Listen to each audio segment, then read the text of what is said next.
We have established that a compressor reacts by turning down the signal whenever it gets louder than its threshold setting.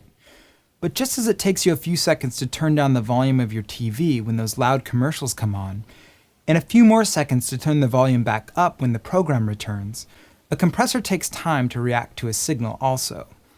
A compressor's attack and release controls determine the reaction time of any gain reduction once the threshold is breached. When a signal is determined to be too loud and shoots over the threshold, the attack time is how long it takes for the compressor to grab hold of the signal and turn down the volume. Likewise, when that same signal falls back below the threshold and stops being too loud, the release time is how long it takes for the compressor to let go of the signal and return it to its uncompressed level.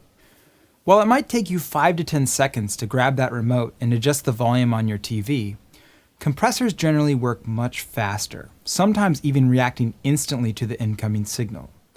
A compressor's attack and release are usually measured in milliseconds or even microseconds. Some compressors offer look-ahead processing, where the signal is buffered and previewed by the compressor's algorithm to preempt a threshold breach before it can happen. Attack and release settings are based on the signal you are trying to process, but at a minimum, the attack should be set fast enough to grab hold of a signal before it completely decays, and the release should be quick enough for the compressor to recover before the next note or beat.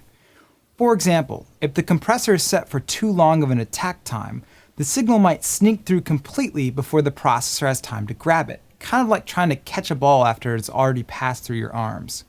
Likewise, too long of a release time may have the compressor holding on for too long, continuing any gain reduction into the next note or phrase, even if that note is below the threshold.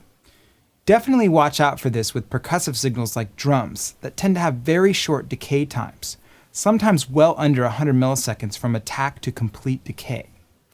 Now that we understand what attack and release are, in the next movie we'll cover strategies for applying attack and release settings within a compressor.